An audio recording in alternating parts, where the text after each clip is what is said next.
Pak ini ada di mana? Di sekolahan atau di? Saya ada di base camp. Oh, memastikan biar tempatnya kegiatannya lancar gitu. Di mana itu base camp-nya? Aduh. Di Rejasa. Oh, Rejasa Room. Oh, Rejasa Room. Oke. Okay. Oke, ini dengan Mas Andi itu ya? Iya, betul, Pak Andi. Pak Andi guru SMP Kalibening. Oh. Tinggalnya di Kalibening? Kalau tinggalnya di Petambakan juga. Oh. Iya. Tinggi sekali Kalibening itu.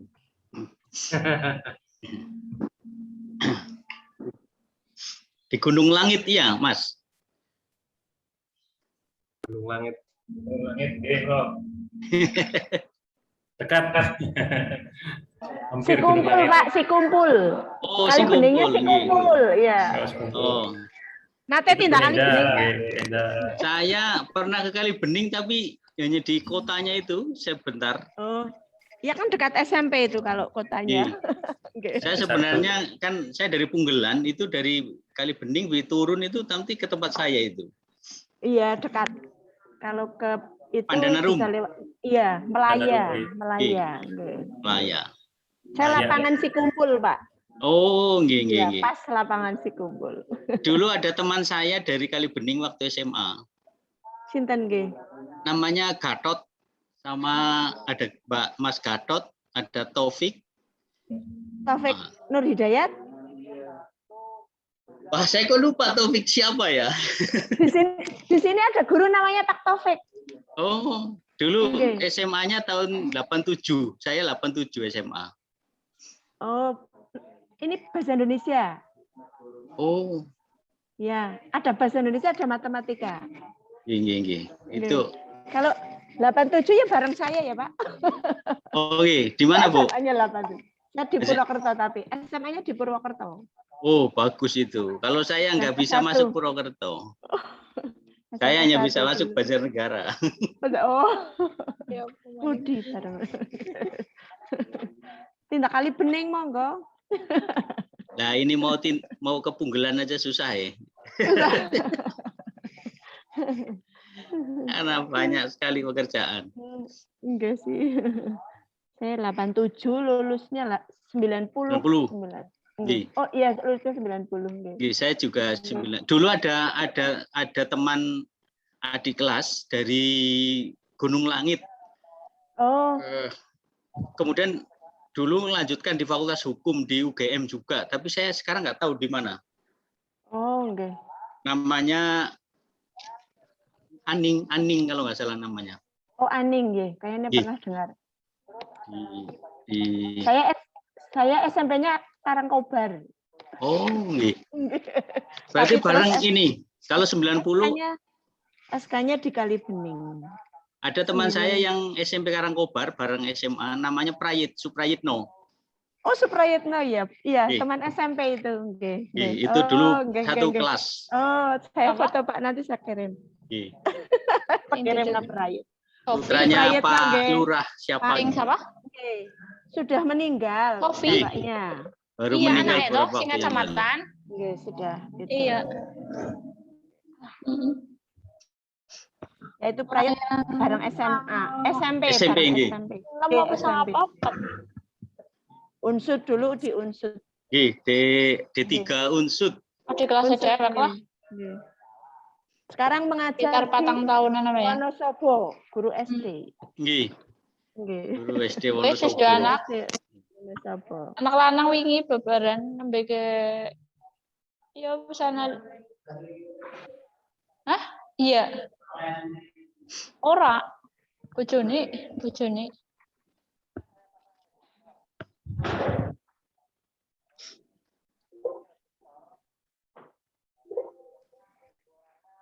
Kayak penjahit.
Rika kenal karo Purnawan.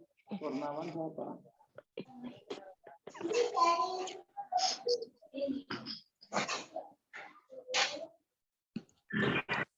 Selamat siang Mas Slamet. Gabung Mas Slamet.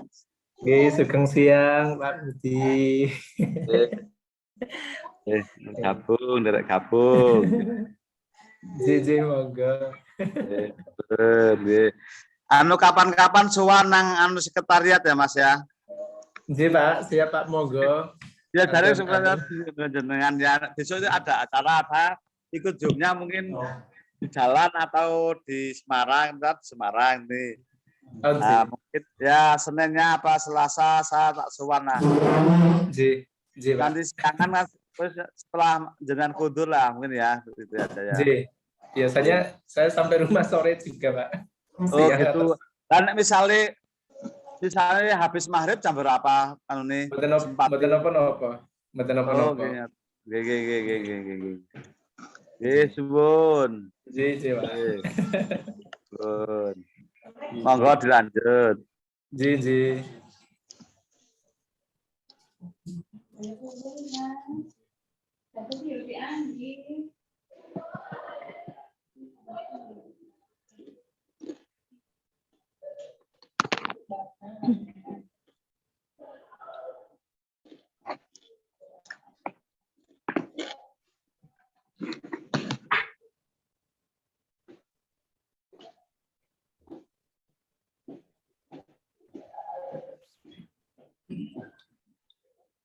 Cek, jelas guys suara saya guys.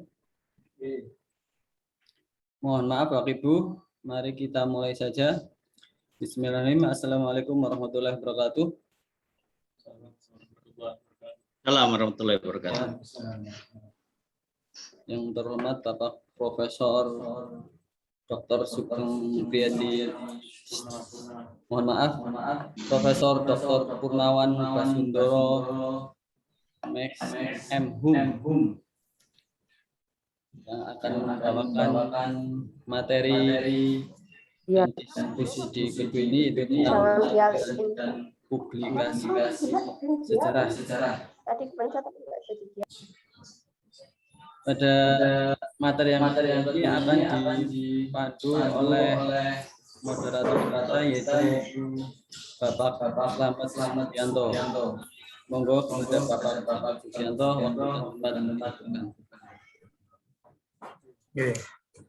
Matur nuwun Mas Imam. Mohon izin Prof Purnawan beserta Bapak Ibu semuanya, kita memulai sesi yang kedua pada siang hari ini. Bismillahirrahmanirrahim. Assalamualaikum warahmatullahi wabarakatuh. Waalaikumsalam warahmatullahi wabarakatuh. Yang terhormat Bapak Profesor Dr. Purnawan Basundoro M.Hum, yang kami hormati Bapak dan Ibu-Ibu Kepala SMP Negeri dan Swasta 20 Sekolah Sasaran, dan yang kami hormati pula Bapak-Bapak dan Ibu-Ibu serta dari guru di 20 Sekolah Sasaran, beserta Ketua ISMI Bapak Heni Purwono dan juga segenap pengurusnya. Pada kesempatan siang hari ini, alhamdulillah kita semuanya setelah rehat tadi, kita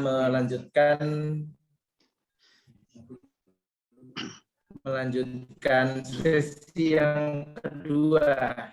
Ya, alhamdulillah pada siang hari ini kita bersama-sama bersemuka lewat dunia maya dengan kali Bapak dan Ibu sekalian, tadi kaget juga ya, ada yang baru tahu mungkin ini Prof, bahwa Prof Purnawan ini ternyata asli Banjarnegara, ternyata tanggane dewek begitu.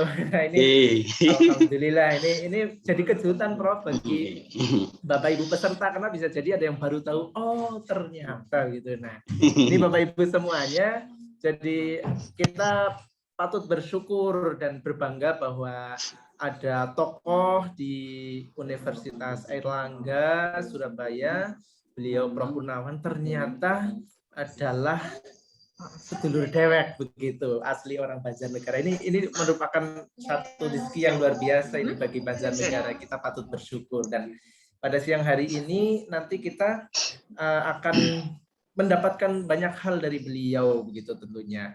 Di materi yang kedua yang temanya adalah nanti riset dan publikasi sejarah. Namun sebelum itu Bapak Ibu perlu kami ingatkan, untuk sesi yang kedua ini mohon Bapak Ibu semuanya nanti bisa fokus menyiapkan segala sesuatunya untuk menyimak materi yang akan disampaikan. Kemudian yang kedua, ingat ini jam-jam rawan sehingga jangan sampai gaya gravitasi nanti meningkat. Nah, jangan sampai melebihi 9,8 sehingga mohon maaf mata kita nanti ataupun kepala kita akan tertunduk ke bawah karena naiknya gaya gravitasi. Bisa disiapkan pula oleh Bapak Ibu sekalian kopi-kopi ataupun mungkin yang lain, cemilan yang lain, jadi nanti bisa tetap fokus ya. Fokus materinya juga gitu. Nah, yang berikutnya juga karena kita tadi sudah istirahat, harapannya nanti melalui dunia maya ini kita tidak Ismail.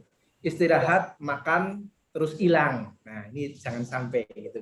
Jadi kita nanti akan mendapatkan materi banyak hal dari Prof Purnawan. Namun sebelum itu kami bacakan terlebih dahulu kurikulum vitae singkat beliau. Nama lengkap Profesor Dr. Purnawan Basundoro, Magister Humaniora, Departemen Ilmu Sejarah, Fakultas Ilmu Budaya Universitas Airlangga Surabaya. Beliau merupakan guru besar sejarah perkotaan di Departemen Ilmu Sejarah Fakultas Ilmu Budaya Universitas Airlangga. Beliau menamatkan pendidikan S1, S2, dan S3 di Universitas Gadjah Mada, Yogyakarta, jurusan sejarah. Dan selain aktif mengajar, meneliti, menulis, saat ini beliau menjalankan amanah sebagai dekan Fakultas Ilmu Budaya Universitas Airlangga. Ini saya menyampaikannya sambil merinding juga ini Prof. Nah, alhamdulillah lagi Bapak Ibu semuanya, kita kesempatan yang luar biasa ini, hari baik bertemu dengan beliau juga. Nah, ini harapannya nanti kita menjadi awal di pertemuan ini, dan mungkin juga nanti ada di forum-forum lain kita akan bersemuka dengan beliau baik secara langsung maupun secara tidak langsung gitu. Dan Bapak Ibu semua juga nanti bisa mengakses, ternyata beliau banyak sekali buku-bukunya yang sudah diterbitkan. Ini mulai dari pengantar sejarah kota, kemudian beliau menulis sejarah pemerintah kota Surabaya, dan seterusnya. Dan paling dekat dengan kewilayahan kita, beliau menulis buku yaitu Arkeologi Transportasi, Perspektif Ekonomi dan Kewilayahan Karesidenan Banyumas antara tahun 1830 sampai 940-an. Nah, untuk buku-bukunya saya kira nanti Bapak Ibu bisa membaca banyak sekali karya beliau gitu. Nah, tentunya di jurnal internasional, jurnal nasional beliau tulisannya juga akan sangat banyak ditemui. Kalau mau mencari sumber tulisan banyak dari beliau. Baik Bapak Ibu, tidak berpanjang kata, nanti dalam waktu 90 menit akan disampaikan oleh Prof Purnawan, dan barangkali nanti titik tekannya yang akan disampaikan oleh Prof Purnawan juga perlu kami sampaikan juga, riset, dan mungkin barangkali nanti lebih diarahkan ke bagaimana mempublikasikan sejarah begitu. Nah, ini nanti akan sangat apik dan menarik bagi kita semuanya. Maka fokus dan konsentrasi kita mari kita siapkan. Jangan lupa Bapak Ibu juga mungkin alat tulis dan lain sebagainya bisa sambil dari awal nanti menyiapkan pertanyaan, dan jangan lupa kalau bertanya perlu diingat juga bertanya jangan berebutan nanti ya Bapak Ibu, dan tidak dipungut biaya kalau bertanya, gitu. Sehingga jangan takut-takut nanti untuk bertanya, apapun nanti bisa ditanyakan ke beliau. Baik, untuk waktu sepenuhnya 90 menit ke depan kami serahkan kepada Prof. Gunawan. Sumangga.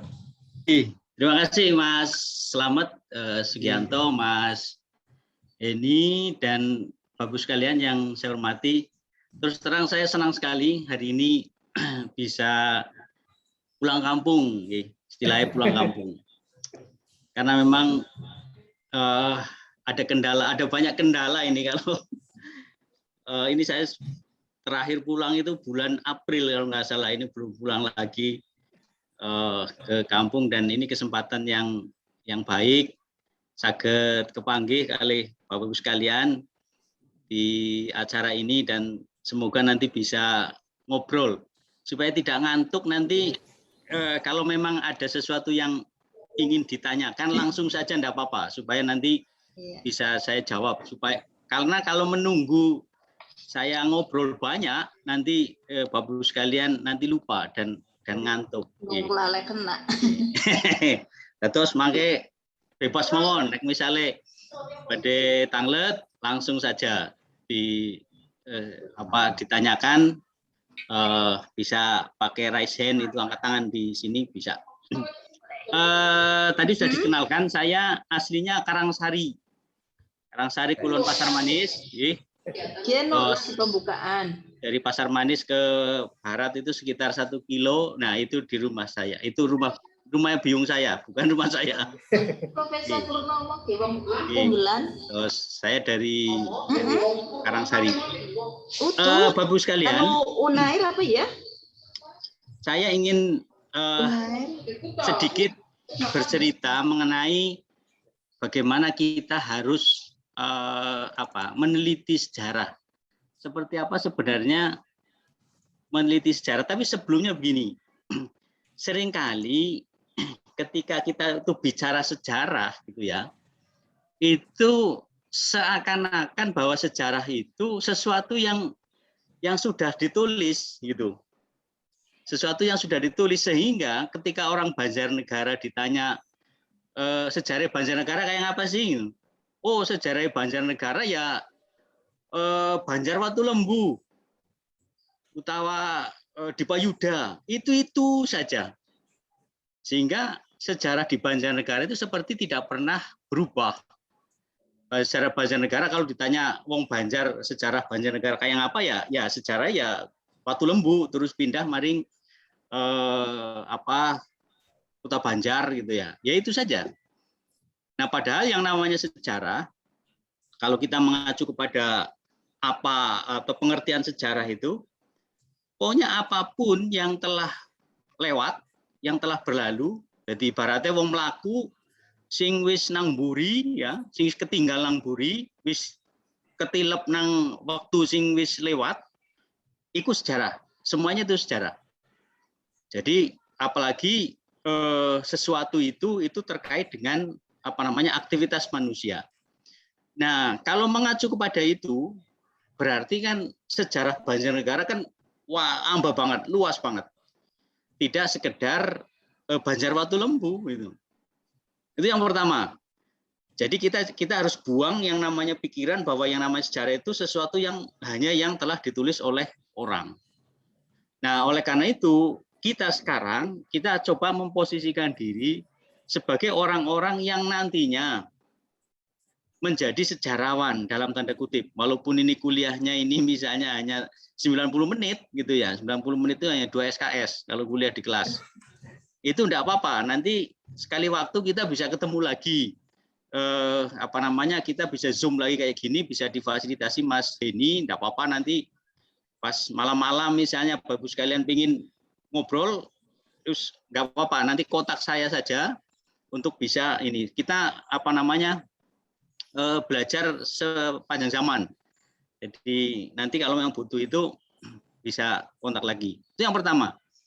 Nah, kemudian yang kedua, seringkali sejarah itu dipahami sebagai segala hal yang diceritakan oleh orang-orang zaman dulu.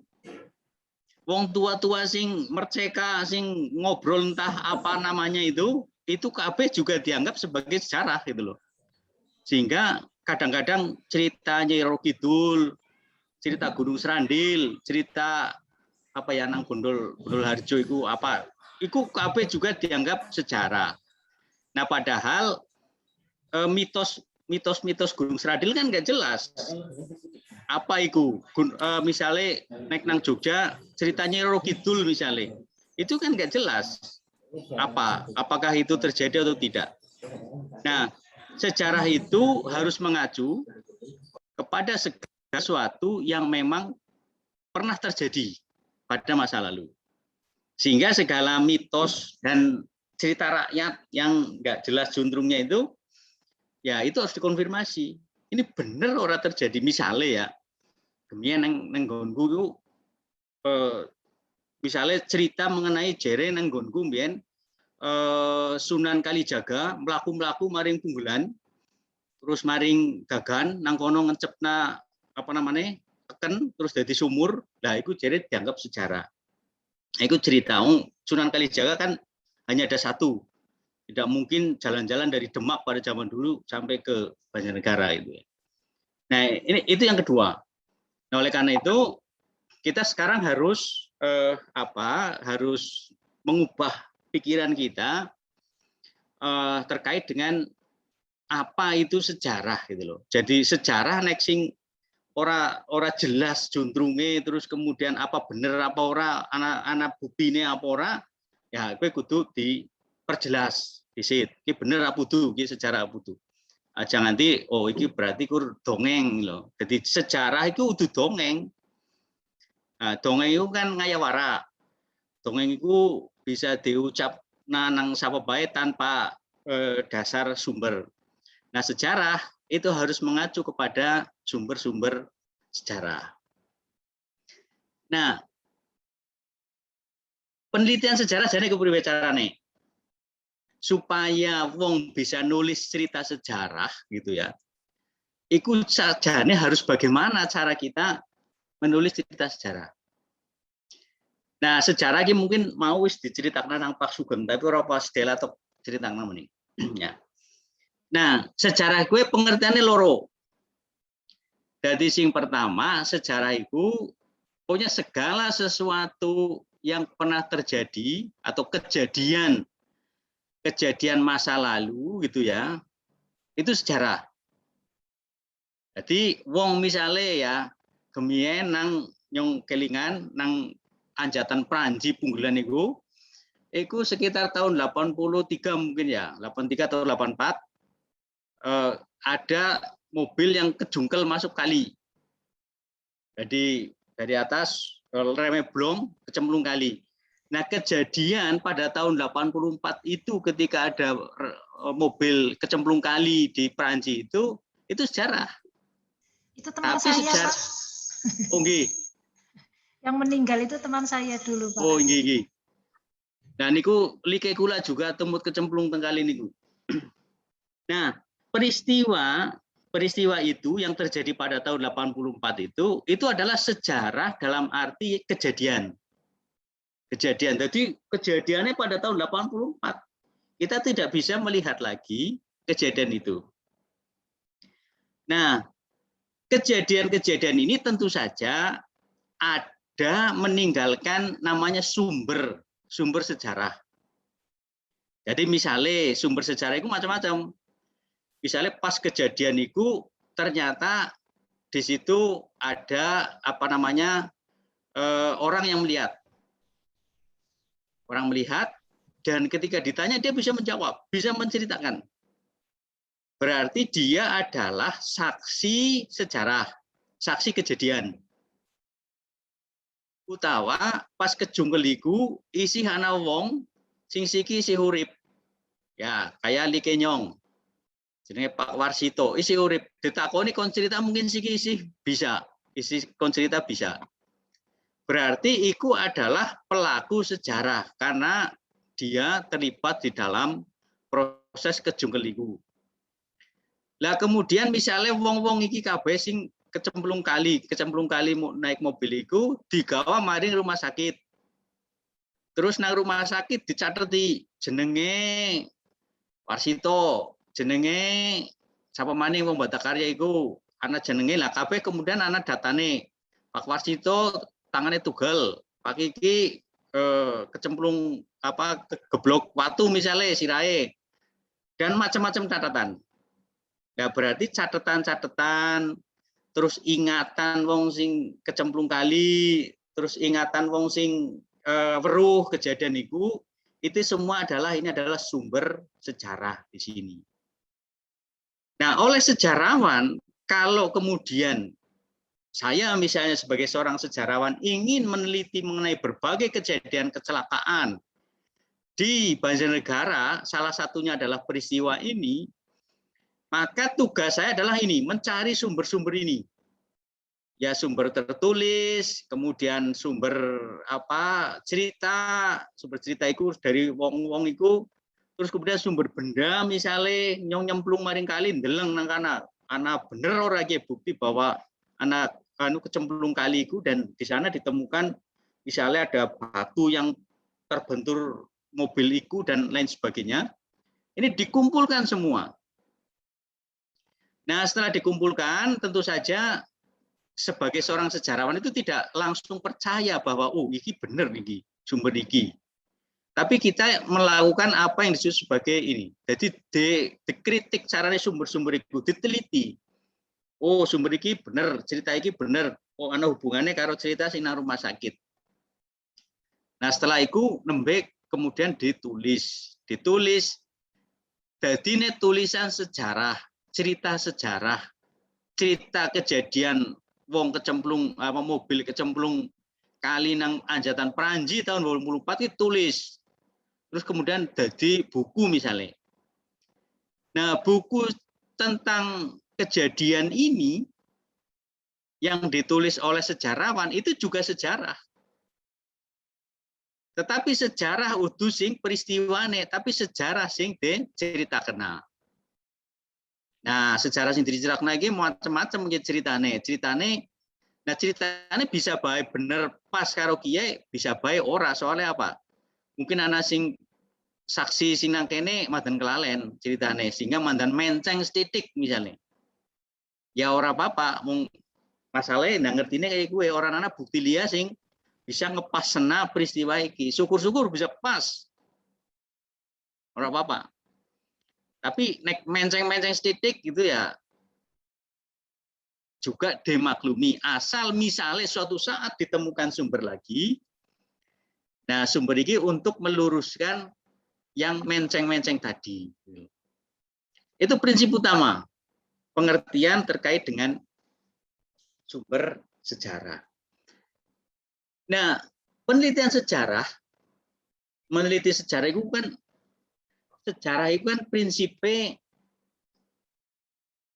gabung-gabungna gitu ya, berbagai cerita, berbagai fakta dari sumber sejarah. Karena apa? Mengingat ya kejadian pada masa lalu atau kita melihat kejadian pada masa lalu itu kan tidak mungkin langsung bisa, kejadiannya itu sudah hilang. Misalnya kejadian tahun 84 misalnya, sekarang sudah berapa tahun? 84 tekan sini berarti sudah 30-an tahun gitu. Berarti kan peristiwanya sudah hilang. Nah, kita itu hanya bisa mengumpulkan peristiwa itu dari berbagai peninggalan yang terjadi, yang ditinggalkan oleh peristiwa itu. Jadi misalnya Bu Septiwati ini arep menceritakan perkembangan pendidikan di Wanadadi. Ya. Kan kalau kita ingin melihat misalnya bagaimana pendidikan di Wanadadi pada tahun 50-an misalnya. Kan nggak ada, pendidikannya kan sudah nggak ada. Yang ada bentuk sekolahannya mungkin masih ada. Terus catatan-catatannya, ada data murid, kemudian ada pelajaran, kemudian ada data mengenai pembayaran, terus ada data wali murid, terus kemudian ada data anak yang naik, anak yang enggak gitu kan. Mulai dari SD Wanadadi 1, SMP 1, kemudian SD Gandu desa apa bukan ya? SD Gandu, SD Silip misalnya, SD Wanakarsa itu dikumpulkan. Nah, dari berbagai data itu kemudian kita bisa menemukan adanya hubungan-hubungan antara data yang satu dengan data yang lainnya. Nah, data itu kalau kita membayangkan misalnya tukang jahit sederhananya, mulai dari data A, data B, data C, misalnya kita belajar dulu memahami kondisi sosial masyarakat Wanadadi sehingga mereka kok pada sekolah. Maka kita lihat dulu data mengenai pekerjaan wong Wanadadi awit zaman kuna tekan zaman siki apa misalnya. Tukang jahit, kemudian petani, tukang mancing, tukang apa maning ya? Tukang macul misalnya. Terus tukang dokar karena Wanadadi gemenan dokar misalnya. Diceritakan Wanadadi adalah salah satu kecamatan di Kabupaten Banjarnegara yang sebagian masyarakatnya pada tahun 50-an ya, itu berprofesi sebagai tukang dokar. Mengapa dokar itu menjadi salah satu profesi? Karena pada saat itu transportasi di Wanadadi memang masih sangat terbatas. Kendaraan bermotor belum ada sehingga dokar itu menjadi alat transportasi utama. Selain menjadi tukang dokar, pada tahun 50-an masyarakat Wanadadi juga banyak yang berprofesi sebagai tukang mancing. Misalnya loh ya. Mengapa? Karena Wanadadi ini diapit oleh sungai Pekacangan dan oleh irigasi BTW. Nah, di dua sungai itu banyak terdapat ikan sehingga pada saat itu masyarakat banyak yang bekerja sebagai tukang mancing dan tukang jala misalnya. Terus diceritakan dari profesi. Sebagian besar anak-anak mereka misalnya pada tahun 50-an itu memiliki keinginan untuk masuk sekolah. Sebagian masuk ke SMP ini, SD ini, sebagian masuk ke SD ini.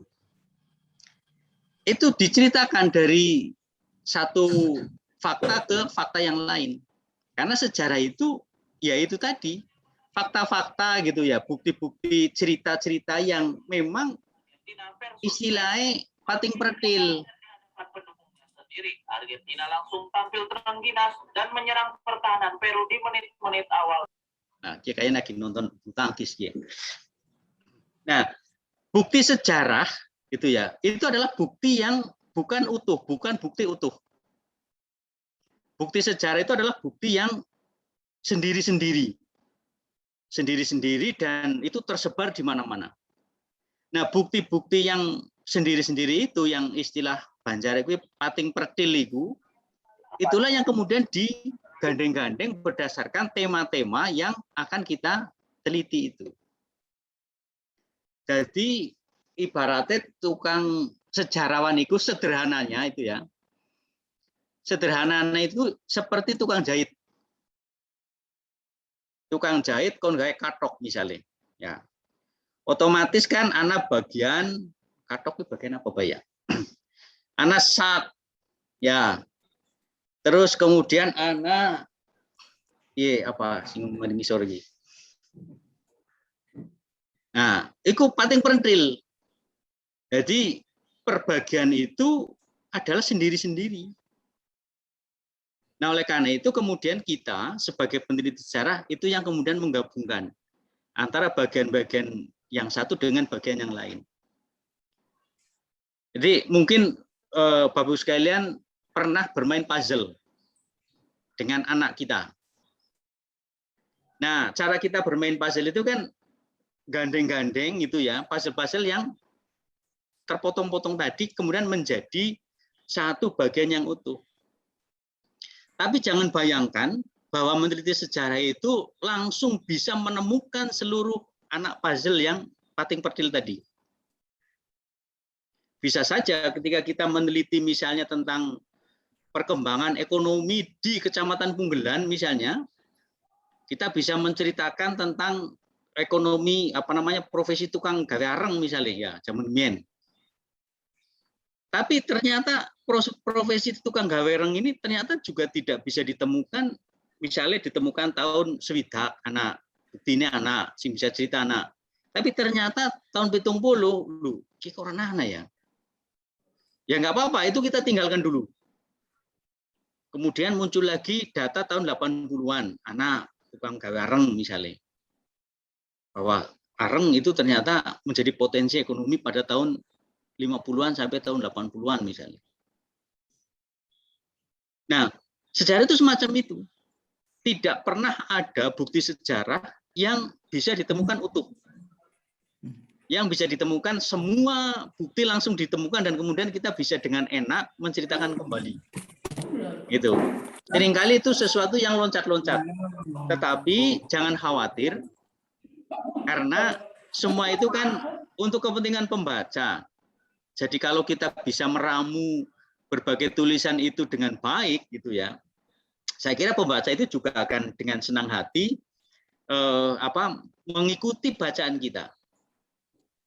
Saya misalnya ini sedikit ya, saya pernah menulis sedikit tentang, saya kadang-kadang menulis tentang kehidupan zaman saya kecil, itu ya. Potongan-potongan yang saya ingat saya tulis. Jadi di Facebook itu saya pernah menulis pengalaman saya ketika bagaimana masyarakat desa bertemu dengan teknologi.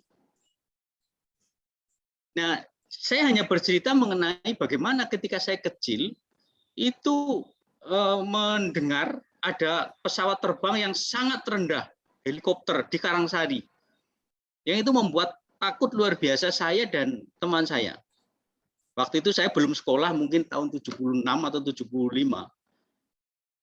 Saya ingat betul saya sedang main gitu ya, ada pesawat helikopter dengan suara yang sangat keras dan bergemuruh itu. Ya mungkin tinggi sebenarnya, tapi karena suaranya keras. Sehingga ada nenek-nenek yang geret saya masuk ke kandang kambing. Gitu ya. Masuk ke kandang kambing oleh Nini Suwari itu, kebetulan kandang kambing di rumah, dan saya dikunci di dalam kandang kambing itu. Karena apa? Persepsi orang pada waktu itu kalau pesawat itu pasti ini perang. Sama dengan persepsi saya waktu kecil. Ini kalau ada pesawat kayak gini bisa kena ditembak saya ini dari atas. Sehingga saya dimasukkan ke kurungan, ke kandang ayam, ke kandang kambing itu. Sampai baru pesawatnya itu sudah hilang suaranya, Nini Suwari itu mungkin lupa gitu loh, bahwa saya terkunci dalam kandang kambing dengan teman saya. Sehingga saya teriak-teriak, ini dibuka. Nah, itu kan itu cerita apa ya? Itu juga sejarah gitu loh. Jadi bagaimana suasana pedesaan itu ketika bertemu dengan teknologi gitu ya. Bagaimana orang desa merespon adanya hal-hal dari luar gitu. Juga pengalaman saya sekolah di TK gitu. Saya cerita itu di Facebook gitu ya. Saya punya guru TK namanya Bu Mur dan Bu Armi begitu. Di TK Aba Karangsari itu saya tulis. Nah, itu yang pertama. Jadi yang namanya menulis sejarah itu adalah sesuatu yang ini bahannya itu ya, bahannya itu pating pertil sendiri-sendiri dan kita harus menggandengkan, merangkainya menjadi sebuah cerita yang dalam tanda kutip utuh menurut kebutuhan dan utuh menurut sumber yang ada gitu ya. Karena utuh belum tentu bisa betul-betul utuh ya, karena kejadian itu kan kejadiannya sudah lama gitu ya. Itu. Nah, dengan demikian maka untuk mengatasi bolongan-bolongan yang tadi bolong itu ya, karena tidak puzzle-nya itu ternyata tidak ada. Jadi ibaratnya kita ingin main puzzle, tapi puzzle-nya itu ternyata sudah dibuang oleh beberapa anak puzzle-nya sudah dibuang oleh anak kita misalnya. Kan ketika digandeng kan tidak bisa utuh. Nah, oleh karena itu yang kedua, setelah kita mendapatkan sumber-sumber tadi gitu ya, maka kita ketika merangkai kita butuh yang namanya angen-angen. Jadi nulis sejarah itu ya mirip-mirip karo nulis sastra. Tetapi bedanya kalau sastrawan menulis karya sastra itu murni dari angan-angan, dari imajinasi si sastrawan itu, seorang sejarawan ketika menulis itu campuran. Tetapi yang paling banyak itu harus mengacu kepada fakta, kenyataan. Kenyataan yang memang pernah terjadi pada masa lalu. Nah, yang namanya menulis, walaupun itu yang ditulis ada kenyataan, itu butuh yang namanya imajinasi. Imajinasi apa ya istilahnya nang Banyumas itu? Ya, angen-angen, bayangan gitu loh, bahwa kita membayangkan sesuatu pada masa dulu itu. Gitu. Sehingga nanti tulisannya itu menjadi enak dibaca, menjadi sebuah cerita yang utuh gitu. Karena itu tadi prinsipnya nulis sejarah itu mirip dengan itu tadi, orang bermain puzzle. Seringkali ada yang muncul, ada yang hilang gitu loh. Bayangkan ya, saya itu kan menulis tentang perkembangan transportasi di Banyumas sejak tahun 1830 sampai 1940, berarti 1 abad. Nah, wong nulis 1 abad kok hanya buku yang tebalnya sekitar 200 halaman. Kan aneh kan? Mestinya nulis namanya perkembangan transportasi di Banyumas 1 abad itu mestinya bisa tebal 1000 halaman. Gitu. Ya tapi itu tadi karena saya terbatas dengan sumber-sumber yang saya temukan ketika saya tulis hanya segitu gitu. Ya kan enggak masalah. Gitu. Nah, untuk latihan Bapak Ibu sekalian, saya kira cukup dengan menulis pengalaman-pengalaman kecil yang pernah dialami oleh Bapak Ibu. Atau misalnya berbagai perubahan di masa lalu yang terjadi di mana Bapak Ibu sekalian tinggal. Atau paling tidak menceritakan berbagai kejadian dalam konteks masa lalu ketika Bapak Ibu sekalian itu hidup. Artinya tidak harus peristiwa yang jauh ke belakang ketika Bapak Ibu sekalian belum lahir. Itu untuk latihan. Jadi misalnya yang dari Kali Bening.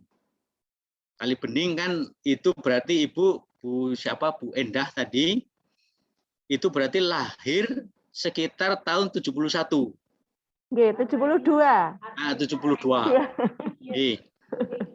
Nah, ketika Bu Endah itu berumur 3 tahun, ya kan sudah tahu kondisi Kali Bening pada saat itu. Misalnya ingin menceritakan mengenai aktivitas ekonomi di Kali Bening. Bisa dimulai dari aktivitas pertanian pada saat itu. Pada saat wong saya itu saya mungkin ya 3 tahun 4 tahun lah ya, sudah serawang-serawang mandan kemutan. Jadi ketika saya dimasukkan kandang kambing itu umur saya sekitar 3 tahun 4 tahun itu. Tapi saya masih ingat. Nah, itu yang bisa diceritakan. Jadi misalnya Kali Bening sejak tahun 75 atau 76 sampai tahun 70 sampai tahun 80-an. Coba ceritakan. Pasti Bu Endah ngerti. Pasti Bu Endah ingat berbagai kejadian yang terjadi pada di Kali Bening pada konteks pada batasan tahun itu. Karena apa? Karena menulis sejarah itu harus ada batasan waktunya. Tahun kapan sampai tahun kapan. Di mana gitu ya kejadian itu berlangsung dan kapan. Itu prinsip menulis sejarah. Atau misalnya siapa lagi nih dari Punggelan Bu Romlah. Tapi Bu Romlah kayaknya bukan orang Punggelan ini. Nggih, Bu Romlah. Nggih, bukan Pak. Saya asli Kebumen, Pak. Nah, Kebumen. Ya, karena saya kalau orang Punggelan mulai dari Danakerta sampai Gelaglam Playa saya kenal semua, Bu. Nggih, Pak. Asli Karangsari nggih, Pak. Nggih, saya Karangsari. Bu Septi Ratna kenal nggih, Pak? Septi. Bu Septi Ratna depan BRI, Pak. Oh, nggih. BRI Bu. Karangsari nggih. Nggih, BRI Karangsari. Yang mantan kelalen, Bu. Masih muda anaknya, Pak. Jadi saya itu ibaratnya punggelan dalam konteks tahun misalnya saya kecil lah ya. Sejak sekarang itu disuruh ceritakan masih banyak yang ingat. Nah itu untuk latihan. Jadi Bapak sekalian bisa bercerita apa saja yang konteksnya itu masa lalu. Karena itu ciri sejarah. Nah, seringkali ketika menulis sejarah, itu ternyata kita nulis peristiwa tahun 80-an, tetapi peristiwa sekarang itu dimasukkan ke sana. Nah, itu tidak boleh. Gitu. Karena berarti cerita sekarang itu konteksnya ya sekarang. Jangan untuk cerita tahun 80-an atau 70-an. Karena kalau ceritanya itu yang namanya kalau dalam ilmu sejarah itu anakronis. Jadi menempatkan sesuatu tidak pada tempatnya. Misalnya zaman dulu kan nggak ada orang berjilbab tahun 80-an. Tapi ketika kita menceritakan misalnya tentang perkembangan pendidikan di Punggelan misalnya tahun 80-an, cerita misalnya pada saat itu guru-guru itu sudah berjilbab, ada yang berjilbab besar misalnya. Itu keliru, karena tidak ada orang berjilbab pada waktu itu. Yang ada adalah orang yang memakai selendang itu loh, bukan jilbab itu. Nah itu. Cidung segi 4 ya Pak. Yang panjang itu, iya, panjang. Bagaikan selendang. Nah, jadi kita harus menempatkan konteks tempat dan waktu itu sesuai dengan tempatnya. Sehingga pas. Dan tema-tema sejarah yang bisa ditulis itu banyak sekali. Ya sebanyak perjalanan waktu yang terjadi di kawasan itu. Jadi kalau misalnya kalau di dalam tema besar itu kan ada tema budaya, tema politik, tema ekonomi, tema sosial. Nah, tema politik misalnya apa contohnya tema politik? Bisa kita menceritakan pemilihan lurah misalnya di sebuah desa. Pemilihan lurah di Desa Kecepit, Kecamatan Punggelan pada tahun 60-an. Misalnya, bagaimana pernik-pernik kejadian pemilihan lurah itu dari mulai orang pengen nyalon lurah sampai kejadian pemilihan lurah, siapa yang jadi dan macam-macam itu bisa diceritakan. Gitu. Nah, itu prinsip kedua tentang tema. Nah, kemudian yang ketiga, yang namanya meneliti sejarah itu, yang namanya menulis sejarah itu, ketika menceritakan itu harus berurutan secara waktu. Jadi waktunya itu yang diceritakan itu urut. Orang kena sing nang buri kon dadi nang ngarep, sing nang ngarep dadi nang buri. Ora kena.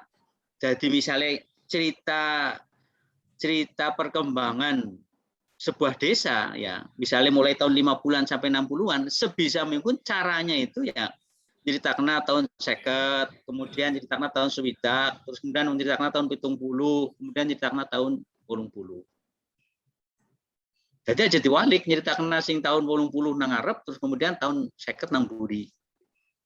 Jadi harus berurutan dari waktu ke waktu. Nah, itu prinsip menulis sejarah. Jadi itu harus dilakukan supaya apa? Karena yang namanya nulis sejarah adalah nulis perubahan. Perubahan yang terjadi di sebuah desa itu seperti apa sebenarnya? Perubahan yang terjadi di sebuah kampung itu seperti apa? Itu yang karena untuk menceritakan perubahan berarti apa sih yang berubah? Dari apa ke apa? Dari mana ke mana gitu ya. Itu harus berurutan secara konteks secara waktu gitu. Itu caranya harus bisa semacam itu. Nah, kemudian sing diceritakan sing kayak apa gitu, nulis sejarah itu. Karena yang namanya sejarah itu kan banyak sekali. Ada berbagai peristiwa yang telah terjadi pada masa lalu. Tapi kan untuk menceritakan semua hal itu karena sejarah itu kan harus bermanfaat. Sejarah itu harus bisa dijadikan semacam apa ya, pelajaran misalnya, agar hal-hal masa lalu diketahui dan pada masa depan itu bisa tetap bermanfaat. Sehingga ada yang istilahnya relevan, relevansi. Relevan enggak sih aku nulis ini? Bermanfaat apa enggak untuk menulis sebuah sejarah itu di kawasan tertentu misalnya. Nah, itu juga penting, relevansi. Karena kalau menulis sejarah tapi sejarah itu ternyata tidak bisa dimanfaatkan dan hanya sebuah sesuatu yang tidak ada manfaat yang bisa ditarik dari pelajaran itu, ya sia-sia gitu. Artinya itu mungkin hanya cerita saja gitu ya. Nah, sebisa mungkin yang relevan. Tetapi untuk latihan, tulis apa saja dari masa lalu. Nanti lama-lama kita akan bisa mendapatkan sesuatu dari tulisan-tulisan situ. Jadi misalnya sejarah tentang pendidikan. Nah, pendidikan itu kan bukan hanya hal-hal yang teknis yang diajarkan misalnya, tetapi bagaimana membentuk karakter anak misalnya, bagaimana guru-guru zaman dulu mengajar misalnya, apa saja yang diajarkan, itu kan penting untuk nanti bisa disampaikan lagi kepada anak-anak zaman sekarang. Oh gini loh, zaman dulu orang belajar. Itu penting. Nah, oleh karena itu terkait dengan penelitian sejarah, relevansi itu menjadi sesuatu yang juga perlu diperhatikan. Kira-kira mana yang akan diceritakan. Nah, tentu saja ada satu hal yang mungkin menjadi pertanyaan bagi Bapak sekalian. Kira-kira apa saja sih yang bisa dijadikan sumber untuk sejarah itu? Kira-kira bagaimana cara mencari sumber itu? Di mana sumber-sumber sejarah itu dicari? Nah, dalam penelitian sejarah, proses yang paling utama adalah mencari sumber itu. Mencari berbagai hal gitu ya, yang nanti akan dijadikan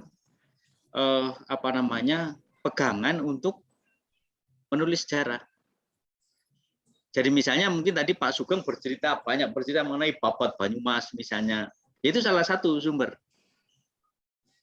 Tetapi untuk misalnya Bapak sekalian ingin menulis yang sifatnya lokal, misalnya lingkupnya kecamatan misalnya.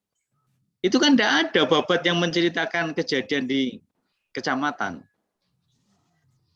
Tidak ada babat yang menceritakan kejadian di desa Sambong misalnya di Unggulan sana.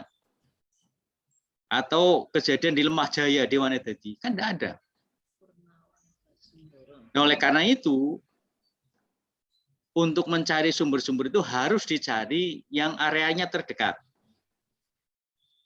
Misalnya, ada enggak data-data yang ada di balai desa di desa itu? Kalau ada, dikumpulkan, ditulis. Pada zaman dulu itu, para guru di desa, itu biasanya aktif menulis. Banyak hal itu saya dapatkan itu dari catatan yang ditulis oleh bapak saya. Kebetulan bapak saya seorang guru ya, guru SD zaman dulu ya muter-muter mulai dari Karangkobar itu pernah, terus kemudian balik ke Punggelan sana, terus ngajar di Punggelan. Bapak saya itu banyak sekali membuat catatan. Dia ngikuti kursus apa gitu dicatati, upgrading, dulu ada istilah upgrading, dicatati. Bahkan misalnya karena bapak saya seorang ketua RT itu catatan mengenai karena catatan itu sekarang saya bawa ke rumah saya di sini, catatan orang bertengkar itu ada di situ. Gitu loh. Di catatan itu. Ya karena bapak saya itu orangnya sangat teratur nyatet gitu loh. Gitu. Jadi nama-nama murid di SD yang diajar bapak saya pada tahun itu ada. Saya sekarang masih masih punya itu catatan yang diajar tahun 70-an itu ada nama kakak saya di catatan itu kan sumber sejarah yang bisa kita dapatkan di sekitar kita semua gitu ya. Memang ada banyak dulu langganan majalah dibuangi semua. Saya waktu itu nggak sadar kalau saya kemudian akan menjadi seorang sejarawan, sehingga banyak simpanan buku bapak saya itu ada yang dijual mungkin atau gimana, saya lupa zaman dulu. Sebagian saya bawa lagi ke sini yang masih bisa saya selamatkan. Gitu. Dokumen-dokumen pribadi di desa itu banyak. Ada yang masih menyimpan kwitansi-kwitansi kayak gitu ya. Kwitansi itu bisa dijadikan sumber untuk kita melihat kondisi ekonomi pada saat itu. Untuk membandingkan misalnya harga satu barang dengan barang yang lain dari waktu itu dengan waktu sekarang misalnya, itu bisa kita lihat dari kwitansi-kwitansi itu gitu. Bapak saya itu kebetulan orang yang sangat jadi berbagai kertas-kertas itu dikumpulin. Rapi ya, Prof. Ya, sehingga saya bisa melihat beli mesin jahit harganya 45.000. Itu ada buktinya. Gitu. Luar biasa. Itu. Terus kemudian utang di bank pasar katanya itu. Ada kwitansinya di Bank Pasar Banjarnegara. Nah, itu kan bukti. Jadi jangan mikir hal-hal yang rumit-rumit dulu untuk nulis sejarah. Kalau mikirnya misalnya nanti akan saya tunjukkan berbagai hal yang agak rumit ya kaitannya dengan sumber-sumber sejarah yang bisa kita telusuri secara online. Bagaimana cara mencari peta Banjarnegara yang lama itu. Nanti bisa kita bisa kita lihat di ini. Tapi kita coba yang mikir yang kecil-kecil aja dulu. Karena itu penting dan menarik menceritakan hal-hal yang kecil yang lingkupnya itu desa, kecamatan gitu ya. Itu jauh lebih unik, menarik, dan itu orang-orang Belanda, orang mana senang itu melihat yang begitu daripada membaca sejarah Indonesia gitu ya. Sejarah Indonesia itu anak sekolah lah ya. Tapi kalau kita ingin berlatih menulis ya, nulislah yang kecil-kecil. Apa yang terjadi di desa Rejasa misalnya, ditulis. Itu desa Rejasa itu kan desa di pinggir Sungai Serayu itu ya, yang ada bendungan BTW itu. Lah misalnya ada orang yang masih ingat tentang BTW itu ya. Itu kan bukan pembangunan BTW-nya, tapi pengalaman orang-orang situ misalnya terkait dengan BTW misalnya. Di zaman dulu BTW itu bukan hanya berfungsi sebagai irigasi, tapi juga untuk ciblon misalnya gitu ya. Anak-anak Dadi itu pasti Pak Heni itu kan dekat dengan BTW itu. Di Luwung sana itu. Kan ada kenangan-kenangan tentang itu. Nah, jadi prinsipnya untuk berlatih itu dimulai dari yang kecil-kecil. Jangan mikir yang besar-besar dulu gitu. Yang kecil-kecil aja itu juga menarik untuk ditulis gitu ya. Nah, sehingga berbagai sumber itu bisa kita cari di lingkungan sekitar kita. Dari mulai catatan-catatan. Jadi kalau Bapak sekalian itu misalnya ya serius ingin menjadi peneliti sejarah, kalau melihat misalnya di rumah ada buku-buku lama gitu ya, itu jangan dibuang, itu dikumpulkan. Saya itu menyesal sekali karena dulu itu ada di tempat saya itu ada namanya gerobokan. Gerobokan itu apa ya? Peti besar kayak gitu ya, ini menyimpan segala macam barang. Ada buku-buku catatan sekolah dan sebagainya dimasukkan ke situ. Tapi karena dimakan rayap, kemudian oleh ibu saya mungkin dijual ke tukang rombeng atau apa gitu ya. Hanya memang ada satu lemari yang isinya catatan bapak saya itu tidak diapa-apakan. Itu tersimpan, bahkan sekarang masih ada. Sebagian ada yang saya bawa. Kalau saya ingin meneliti desa saya, itu cukup dari lemari bapak saya itu sudah bisa. Mulai dari catatan sensus penduduk tahun 80, pemilu tahun 82, pemilu 87, itu ada semua. Nah, ini yang bisa dirangkai. Jadi lupakanlah bahwa sejarah itu cerita-cerita mengenai kuburan, mengenai apa itu dibuang, itu bukan sejarah. Itu lebih banyak mitosnya. Gitu. Lebih baik kita cerita mengenai hal-hal yang kecil-kecil itu, hal-hal yang dekat dengan kita. Kalau terkait dengan Banjar Watu Lembu itu urusannya Pak Heni saja. Nah, itu. Nah, itu sumber-sumber yang bisa kita dapat. Tetapi bukan berarti bahwa Bapak Ibu sekalian itu tidak boleh untuk melihat sumber-sumber yang di luar desa. Sekarang ini kita dipermudah dengan sumber online. Saya ingin perlihatkan nanti ya beberapa nama desa, nama kecamatan yang tertulis di dalam sumber-sumber yang itu terbit bukan di kecamatan itu. Karena menulis sejarah itu kan sumbernya kan tidak langsung bisa ditemukan di desa itu. Misalnya saya ingin meneliti Sigaluh misalnya. Kalau sekarang saya mencari sumber di Sigaluh untuk tahun 30-an sampai kiamat nggak akan diketemukan di situ, di Sigaluh. Berarti saya harus mencari di luar. Loh, di mana? Di Arsip Nasional, di Perpustakaan Nasional, atau di sini nih. Ini alamat-alamat arsip online. Ya. Coba nanti saya misalnya ini. Ini Delper ini memuat koran yang sangat banyak sekali. Oke, saya tak membuka lewat ini saja.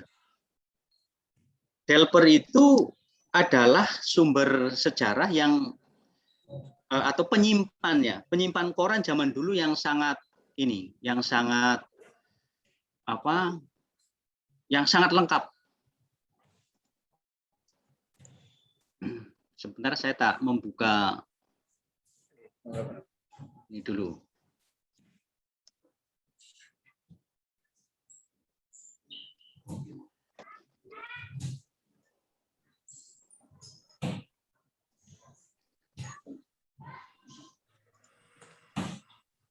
Kelihatan ini Delper gitu. Sampun, Bro. Nah, oke. Nah, ini Pak ini pasti sudah akrab dengan ini. Nah, misalnya saya memasukkan Punggelan.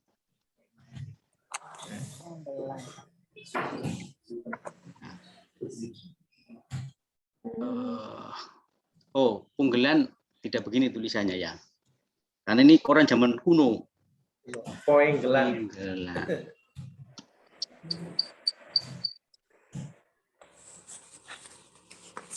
Nah, ini di sini ada 25 buku yang memuat kata Punggelan. Ada 25 koran yang memuat 21. Ada 21 yang memuat ini koran. Coba saya klik yang ini, koran. Isinya tentang apa? Punggelan itu. Nah, ini Benum. Benum ini berarti apa istilahnya? Benum itu ditempatkan ya. Ditempatkan, diangkat. Nah, ini ada Raden. Siapa ini? Asisten Wedono namanya Raden Wiryo Supano. Nah, coba kita lihat isinya apa. Ya, tapi mohon maaf ini bahasa Belanda. Ngertinya root white blue. Nah, tapi sebenarnya begini. Dengan sekarang ini ada internet, kita relatif mudah untuk ngotak-atik bahasa Belanda.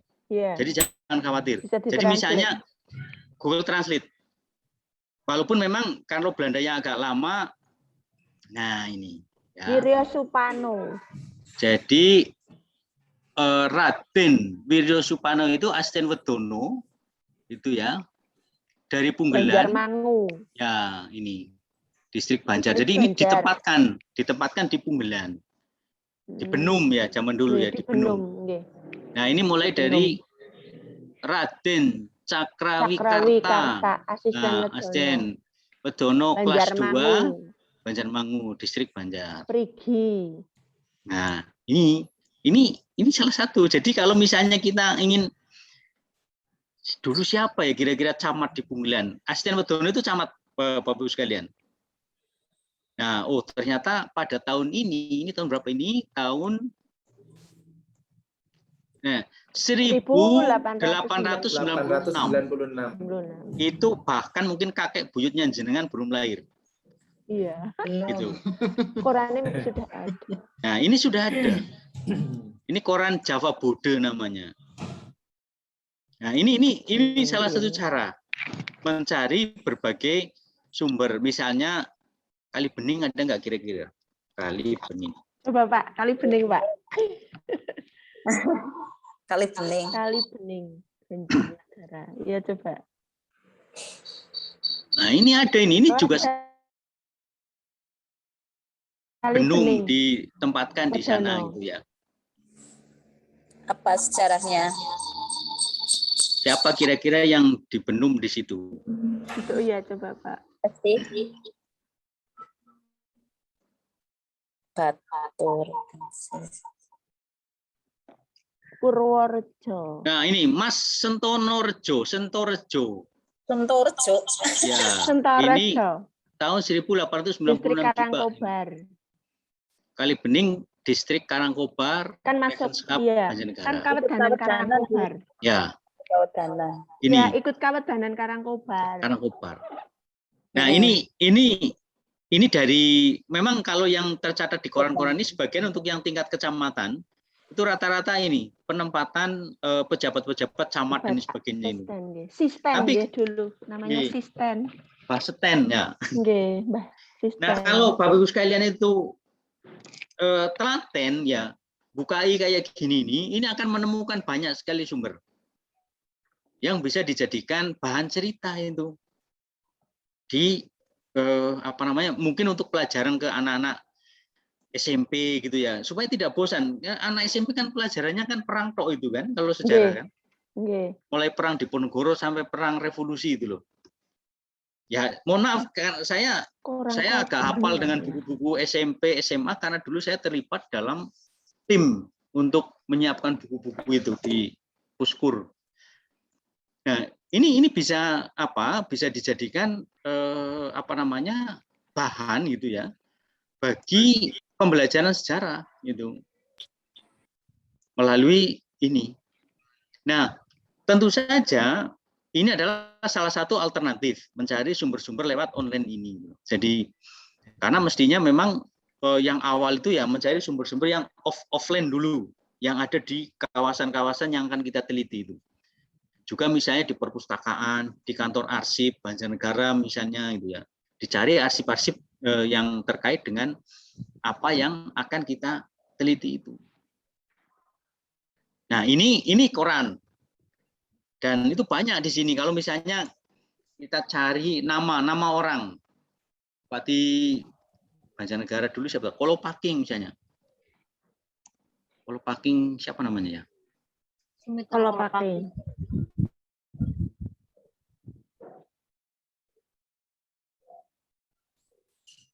Nah ini Sumitro Kolopaking. Nah.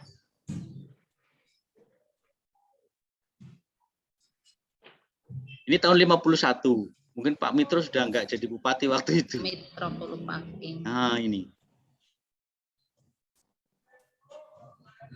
Ini Pak Sumitro, tapi ini ketika sudah pensiun, ini sudah menjadi anggota ini mungkin ya. Anggota DPA di Jakarta. Nah, ini bisa lagi misalnya yang Pak Mitro yang tahun sebelum itu. Soe Mitro.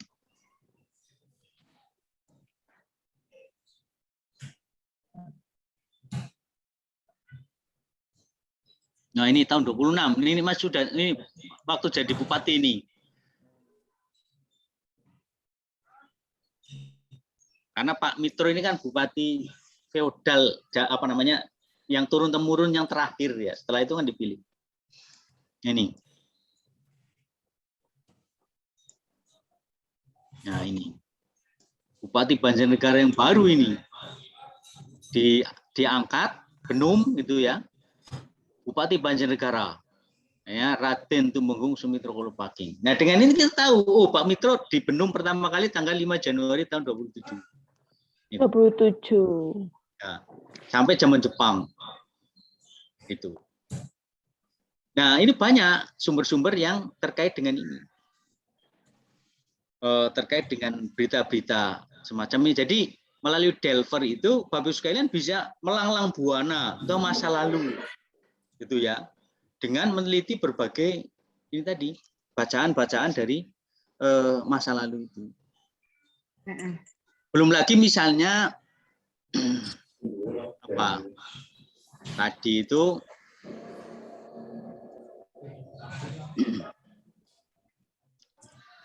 nah, yang ini ya apa namanya ini? Nah, ini sudah bisa lihat. Ini miliknya Universitas Leiden. Nah, di sini ini kita juga bisa sudah kelihatan Bapak Ibu sekalian? Tanya, Pak. Halo? Halo. Sudah Apanya? ini apa namanya yang digital collection Leiden University. Mana sih? Belum. Sudah ya?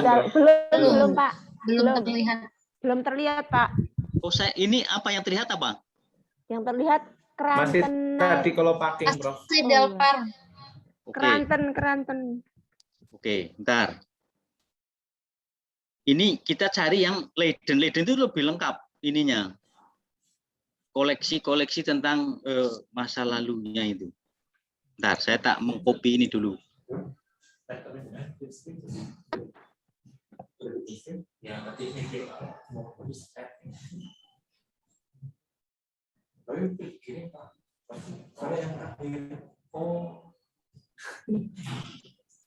Kelihatan?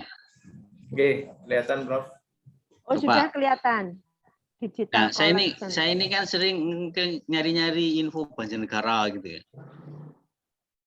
Untuk melepas kangen. Nah, ini misalnya. Ini peta. Coba isinya apa peta ini? Ini peta. Nah, ini Banjarnegara ini. Nah, ini. Nah, ini peta awal abad ke-20. Ini kota Banjarnegara itu masih kecil banget kayak gini. Nah, ini. Nah, dengan demikian kita bisa cerita. Udah tahun berapa? Ini tahun berapa? 1930. 30. Tahun 31. Tahun 31. Ya, ini dari Dinas Topografi. Nah, ini. Kota Banjarnegara itu seuprit segini ini. Awalnya. Nah, dengan ini kita bisa menceritakan sebenarnya. Dengan apa namanya?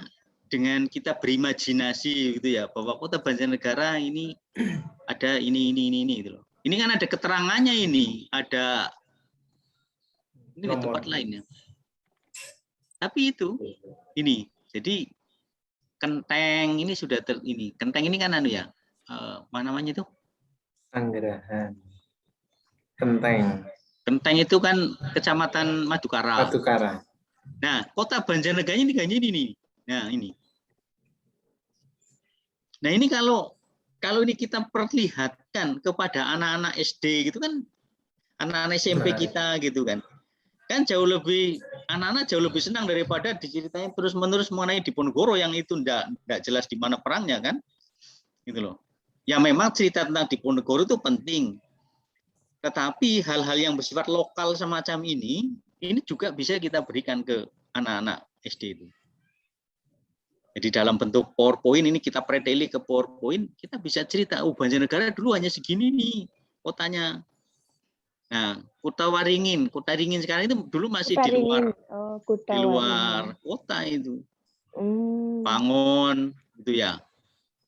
Terus kemudian Semampir, Karangtengah, terus utara ke base camp-nya yayasan ini, di mana ini?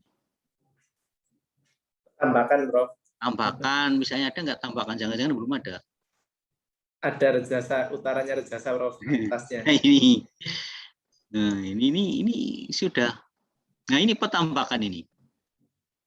Nah, ini wonten, Prof. Nah, ini. Nah, jadi dengan begini ya, selain kita itu bisa lihat-lihat zaman dulu itu ya, kita juga bisa menceritakan ini dengan menggabungkan berbagai sumber yang kita temukan misalnya itu ya. Karena saya paham lah, Bapak sekalian kan bukan sejarawan ya. Tetapi paling tidak dengan melihat berbagai khasanah yang semacam ini, ketertarikan Bapak sekalian untuk bisa cerita tentang masa lalu itu bisa terdorong gitu loh. Itu. Ya itu tadi, saya aja yang sebagai seorang sejarawan juga tidak banyak-banyak amat tulisan-tulisan saya gitu loh. Ya mungkin 100 gitu ya. Tapi Bapak Ibu sekalian sebagai seorang guru SMP tertarik dengan ikut kegiatan ini dan kemudian bisa menelusur berbagai khasanah semacam ini, luar biasa. Nah ini bisa dimanfaatkan. Alamat-alamat ini silahkan nanti dicoba sendiri ya, dicoba sendiri yang internetnya. Kalau internetnya cepat, ini bisa. Kalau ini tidak bisa di-download, tetapi ini bisa di cropping ya. Saya nggak tahu, saya diberi apa namanya itu oleh anak saya, komputer saya bisa untuk meng-cropping gambar-gambar kayak gitu loh, tidak harus mendownload, tapi meng-cropping. Jadi misalnya hanya ini kotanya tok itu bisa di-cropping. Itu. Kota Banjarnegaranya ini yang kecil banget ini. Nah, sehingga kalau sekarang misalnya ya kota kita dianggap kurang berkembang, kurang apa? Ya, ini adalah bagian dari sejarah ini loh. Dulu loh.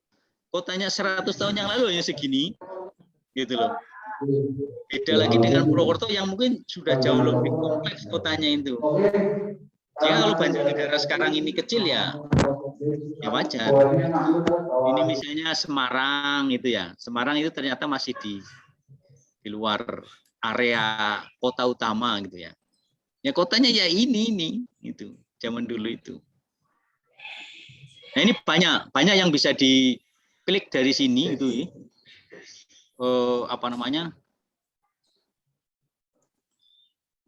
Mungkin sumber-sumber yang lain yang selain ini ada foto selain peta.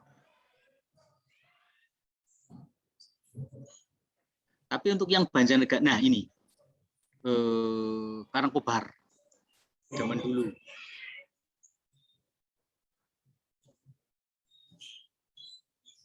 Nah ini adalah Karangkobar tahun berapa ini? Tahun 1905. Wah, ini mungkin wilayah Pager Pelah, Prof. Pager Pelah nggih? Mungkin ya ini. Oh, lah ini sungainya. Kalinya ini nampaknya. Sungai apa itu? Nah, ini perlu dicek, nanti perlu dicocokkan dengan peta-peta lama, nanti akan ketemu. Gitu. Ini Karangkobar. Jadi rasanya kalau saya lihat ya lihat kayak gini nih, waduh, teringat zaman dulu. Karena dulu saya sering ke Karangkobar. Terus kemudian, nah ini jembatan.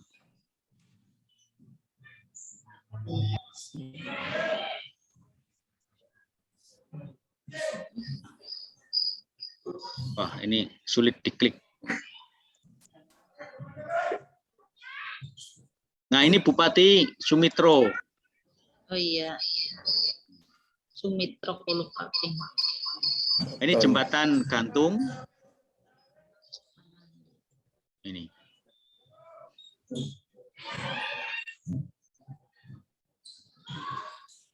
Kemudian mobil. Pokoknya banyak sekali foto-foto yang bisa kita lihat gitu ya. Dari berbagai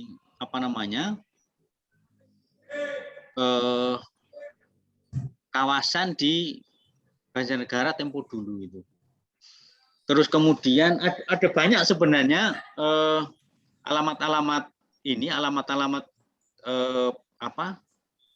arsip-arsip lama ya yang bisa ditelusuri untuk itu tadi. Kita bisa kita bisa berselancar begitu ya, untuk melihat berbagai perkembangan ini berbagai sumber pada masa lalu. Nah, secara umum, nah ini sumber-sumber sejarah itu sangat banyak sebenarnya kategorinya. Ya, ada yang dari foto-foto tadi, kemudian arsip. Nah, kalau ini arsip-arsip kolonial ya. Lalu saya kira ini saya tidak usah terlalu ini ke arsip-arsip begini karena itu pasti malah membingungkan Bapak Ibu sekalian. Arsip-arsip lama seperti ini Surabaya misalnya buku-buku tua gitu ya. Terus kemudian koran lama di Banjar. Nah, ini koran tapi terbitan Surabaya. Nah, tapi yang paling penting yang sekarang itu bisa dibuka oleh Bapak Ibu sekalian itu berbagai sumber online tadi. Yang apa namanya? Itu cukup mudah diakses dari internet di rumah Bapak Ibu sekalian itu. Oke, ini karena waktunya hanya 90 menit. Saya apa namanya? Mungkin Bapak Ibu sekalian ingin bertanya, menyampaikan sesuatu, saya persilahkan. Sehingga ambil jalan sambil saya sampaikan berbagai hal mengenai penelitian sejarah ini. Monggo kalau ingin ada yang menyampaikan sesuatu. Monggo Bapak Ibu, barangkali ada yang ingin langsung menanggapi, menanyakan berkaitan dengan apa yang tadi sudah disampaikan oleh Prof. Kurnawan. Dipersilahkan. Tadi ada yang sudah menulis di chat juga, Prof. Oh, baik. Menanyakan tentang Prof, adakah halaman yang tulisannya bisa dikopi untuk diterjemahkan enggak gitu? Laman yang tadi, yang apa, yang koran-koran tadi itu sebenarnya bisa di-download. Okay. Bisa di-download yang koran tadi, guys. Coba nanti saya ini bagaimana caranya mendownload untuk yang sumber-sumber tadi. Ini, guys. Sudah kelihatan? Oke. Nah, caranya begini. Ini misalnya ini berita mengenai Sumitro Kolopaking.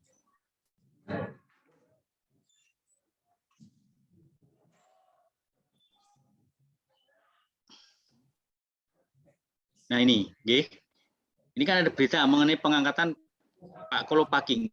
Nah, caranya klik ini. Klik yang ini. Yang ini diklik.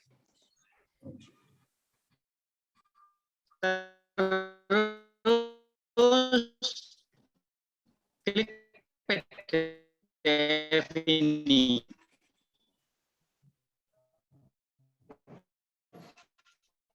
Klik PDF.